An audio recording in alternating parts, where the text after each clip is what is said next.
Hello everyone, welcome to my another mini blog. আজি বহুদিনৰ মূৰত আকৌ এটা মিনি ব্লগ লৈ আহিছোঁ। আশা কৰিছোঁ আপোনালোকে চাই ভাল পাব। যেহেতু মই বৰ্তমান বিএড ছেকেণ্ড ইয়েৰ আৰু ছেকেণ্ড ইয়েৰৰ ক্লাছ আমাৰ কালিৰ পৰা ষ্টাৰ্ট হৈ গ'ল, কিন্তু কালি মই যোৱা নাছিলোঁ কাৰণ মই কালি ঘৰৰ পৰা আহিছোঁহে।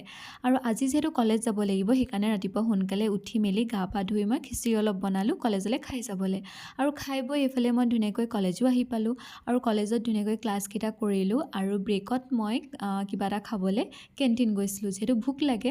আৰু এইফালে কেণ্টিনত আমি কিবা কিবি লৈ আমি খালোঁ আৰু লগৰজনী টিফিনো আনিছিলে, আমি সকলোৱে মিলি টিফিনো খালোঁ। আৰু ব্ৰেকৰ পিছত আমাৰ এটাই ক্লাছ জাপানৰ পৰা ৰিচাৰ্চ পাৰ্চন আহিছিলে। তেওঁ women as an intellectual contributor in Indian ছ'চাইটিৰ ওপৰত আমাক ধুনীয়াকৈ ক'লে। আৰু প্ৰগ্ৰেমত নাচ গান সকলোখিনি ধুনীয়াকৈ হৈছিলে, আমি এনজয়ো কৰিলোঁ।